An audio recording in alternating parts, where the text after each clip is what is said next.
Hey there guys, welcome to the workshop. Today's video, I wanted to revisit this cutting board. If you've been around a while, you may recognize it. I made this probably about a year ago, and it's gone through some wear and tear, and it's time for me to do some restoring. So I want to show you how to restore this and to give you a couple tips on how to actually properly clean it. So stick around.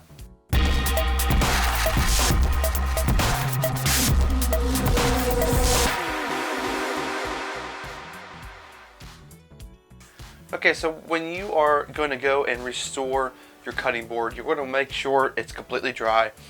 We used this this morning, as a matter of fact, and I've let it set all day. It's completely dry. But as you look at it, there's a lot of scratches on my cutting board. Now, you may not have to always do this, and in fact, I'm going to go a little bit extra on this because I've already done my first step many times, and that is if you've just made it or you've just purchased one of these, just go over it with some oil first. You can just reapply some oil, put a coat on it, let it set overnight, and then you'll be good to go. You never want to wash it with soap because it's going to take a lot of that oil off. So you want to use just water and just rinse it off. Never put it in the dishwasher and never let it soak in water because it's going to do the same thing water and soap will do together. But I've already applied stain to this a couple times since I made this, and it's speed up enough now where I want to take some sandpaper to it and just kind of, I'm not going to go to town on this thing, but just to smooth it out just a little bit and take off a lot of the high points from different knife marks and cuts. And this is actually composed of ash wood and cherry, and both of them are very hard woods, but a knife that's really sharp still is going to cut into this. So I'm going to take a few minutes with some really fine sand grit and just do it by hand and just make sure I can get some of the blemishes from the knives off. So I got a piece of 300 grit sandpaper, and like I said, I'm just going to go over it lightly, not trying to make this a whole different thing, and just kind of work as you feel. I just went over there about 4 times and it's already feeling much better. Just going enough to take off a lot of the high points.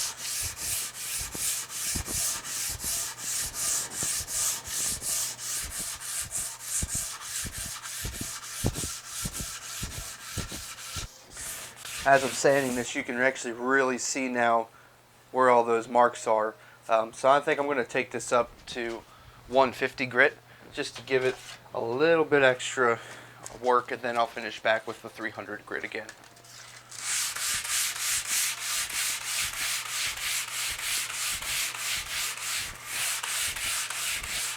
Now that I got most of the marks removed, I'm going to brush it off with just a brush just to get all the dust back off. You can totally use a tack cloth to get this. I wouldn't recommend using like a wet rag, just because then you're going to have to let that sit there and dry, and that's going to make this process a lot longer. And just a quick reminder, you're not trying to get rid of all of the scratches. I mean, if you wanted to, you by all means go right ahead, but put in a lot of extra work you're not going to need to, especially since it's going to get scratched up again. But now that I'm feeling it, it feels much better than it did before. I'm going to be very happy with this. Now we're ready to apply the oil, and what you're going to do is make sure you wear some rubber gloves. It's very important. It's a really easy step to do, but this oil can get kind of messy. So you're going to want to wear some rubber gloves and have a paper towel. I use these heavy duty paper towels so I can actually reuse this multiple times. Now as far as the oil, I've got a couple different oils that I've used for my cutting boards. I've used this Howard's cutting board oil a lot, but I also have used the Simple Finish by Maker Brand Co.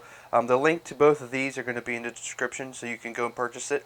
This is actually a really good product, but it's hard to get your hands on because it sells out fast. And I got this sample, and it's awesome. It's a really good product, so go check it out. But for your ease of access, we're going to use this, which you can buy at Lowe's and Home Depot. Okay, so then you're going to want to go ahead and put some drops on there. Not a whole lot. You're just refinishing it. And if you were making this for the first time, you would actually want to put a lot more on there.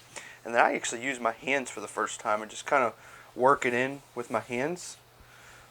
Mainly in this center area because that's where all the usage goes. And you want to get it worked in. And of course you can let it sit, but so I'm going to let it sit here for about 20 minutes while this remainder soaks in. And then we'll come back and wipe the extra off. Alright, well, it's been about 20 minutes. We're going to go ahead, put the gloves back on, go ahead and wipe off the oil that did not soak in. And looking at it, there's a good bit that did, and there's a good bit that didn't. And that's totally fine. This is just giving it, reestablishing that oil base. Okay, so really that is all to it. Looks fantastic, and really the next step is just to leave it set overnight. I tend to do this right before I go to bed, and then that way in the morning, if you gotta use it, you're probably gonna be good to go. And let this sit in a place where there's no dust. The best place is in your kitchen. Just put it on the kitchen counter, let it sit overnight, and then you should be good to go. So guys, I hope that you enjoyed watching this video. If it helps you out and you this makes sense to you, please let me know in the comments below. And like I always say in every video, thank you for watching this video. I'll see you next time right here in the workshop. And I want to just go ahead, open up, and just squirt a couple drops on here. Not a whole lot, but you know, one thing that helps a lot is if you got a new bottle like I do, you might want to take the lid off. That will be at the end of the video. Let's try this again. Okay, so then you're going to want to go ahead and put some drops on there. Not a whole lot.